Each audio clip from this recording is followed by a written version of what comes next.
ओम श्री वैष्णवे नमः। परिवर्तनी एकादशी का व्रत बेहद पुण्यदायी माना जाता है। इस उपवास को रखने से मोक्ष की प्राप्ति होती है। इसके साथ ही पापों का नाश होता है। धार्मिक मान्यताओं के अनुसार इस दिन भगवान विष्णु और माता लक्ष्मी की पूजा का विधान है। इस बार यह व्रत 14 सितंबर को रखा जाएगा। प्रत्येक एकादशी का हिंदू धर्म में महत्व है। भाद्रपद माह के शुक्ल पक्ष की एकादशी तिथि को परिवर्तनी एकादशी के नाम से जाना जाता है। इस दिन भगवान विष्णु के वामन अवतार की पूजा की जाती है। ऐसा कहा जाता है कि इस व्रत के प्रभाव से सभी पापों का अंत हो जाता है। मान्यता है कि भगवान विष्णु ने वामन रूप में अपना 5वां अवतार धारण किया था और मनुष्य रूप में भगवान विष्णु का यह पहला अवतार माना जाता है। इस दिन भगवान विष्णु की कृपा पाने के लिए विशेष रूप से व्रत भी रखा जाता है और इस दिन को वामन जयंती के रूप में भी मनाया जाता है। आइए अब श्रवण करते हैं वामन अवतार की कथा। वामन भगवान विष्णु के 10 अवतार में से 5वें और त्रेता युग के पहले अवतार थे। भगवान विष्णु के ऐसे पहले अवतारी थे जो कि मनुष्य के रूप में प्रकट हुए थे। पौराणिक कथाओं के अनुसार भगवान वामन ने राजा बलि का घमंड तोड़ने के लिए अपने 3 पगों में तीनों लोकों को नाप लिया था। मान्यताओं के अनुसार वामन जयंती के दिन वामन अवतार की कथा ना सुनने से एकादशी का यह व्रत अधूरा माना जाता है, जो कि भाद्रपद मास के शुक्ल पक्ष की परिवर्तन अथवा पद्मा एकादशी कहलाती है।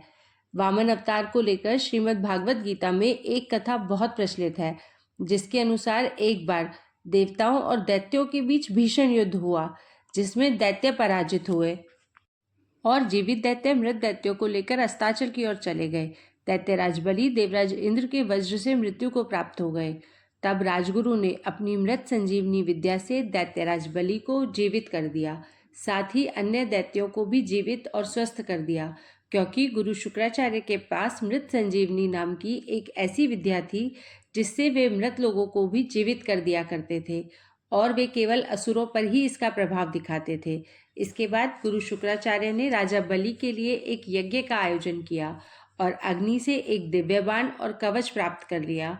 दिव्य बाण की प्राप्ति के बाद राजा बलि स्वर्ग लोक पर एक बार फिर से आक्रमण करने के लिए चल दिए और उन्हें आता हुआ देख देवराज इंद्र समझ गए कि इस बार देवतागण असुरों का सामना नहीं कर पाएंगे।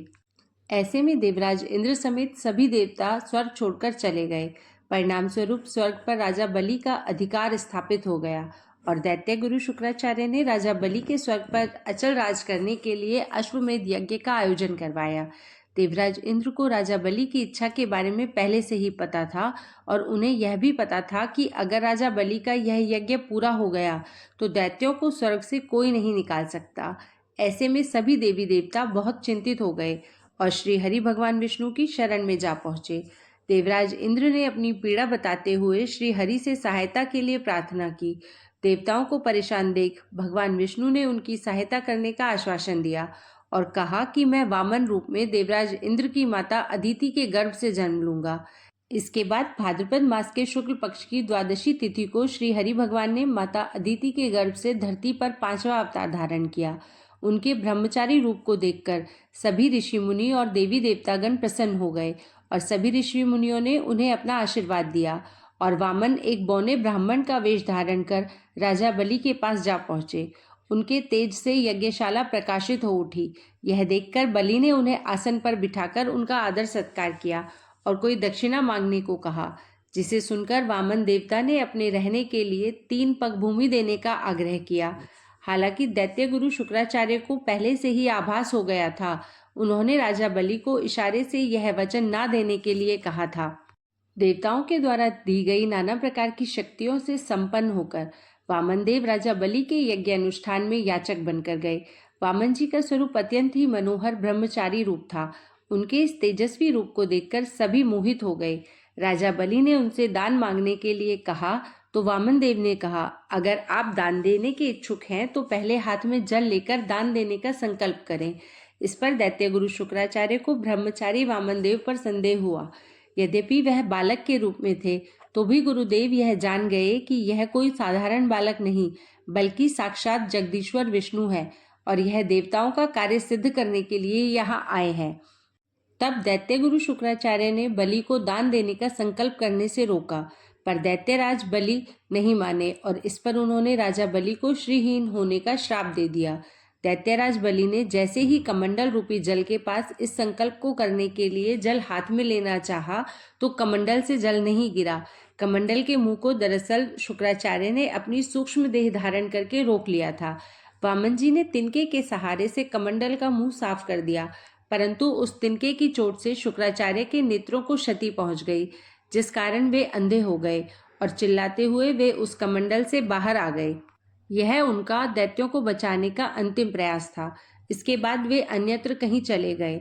उधर शुक्राचार्य जी के जाने के बाद बलिराज ने अपने हाथ में जल लेकर ब्रह्मचारी बालक अर्थात वामन देव को इच्छित दान देने का संकल्प लिया। ब्रह्मचारी बालक ने बलिराज से 3 पग भूमि दान में मांगी और राजा बलि ने उन्हें 3 पग भूमि दान में देने का संकल्प लिया था। संकल्प पूरा होते ही देखते वामन देव ने अपना विकराल रूप धारण कर लिया। उन्होंने अपने रूप को विस्तारित कर लिया।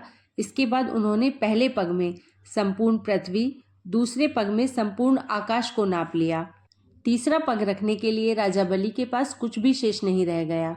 जब 2 पगों से ही वामन जी ने तीनों लोकों को ले लिया तो उन्होंने तीसरे पग को रखने के लिए राजा बलि से स्थान देने के लिए कहा।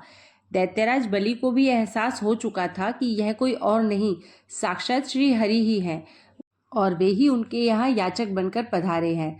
तब उन्होंने प्रभु से कहा कि हे प्रभु, यह मनुष्य शरीर भी तो मिट्टी का ही बना हुआ है, इसलिए आप अपना तीसरा पग मेरे मस्तक पर रख लीजिए। दैत्यराज बलि की इस दानवीरता से प्रसन्न होकर वामनदेव ने अपना तीसरा पग राजा बलि के मस्तक पर रख दिया और फिर उन्हें पाताल लोक में भेज दिया। फिर राजा बलि के आग्रह करने पर उन्होंने 4 महीनों तक राजा बलि के साथ पाताल लोक में रहने का विचार भी बता दिया और इस प्रकार भगवान श्री हरि ने बलि को सर्वोच्च स्थान देकर यह भी साबित किया कि वह अपने भक्तों के सदा दास है। इस प्रकार स्वर्ग का राज्य देवताओं को वापस प्राप्त हो गया। माता लक्ष्मी जी भगवान विष्णु के पास वापस बैकुंठ लोक को चली गई। तो यह थी वामन द्वादशी की कथा। अगर आपको यह वीडियो पसंद आई हो तो प्लीज़ वीडियो को लाइक ज़रूर कीजिएगा। अगर आप चैनल पर पहली बार आए हैं तो चैनल को सब्सक्राइब कीजिए। धन्यवाद।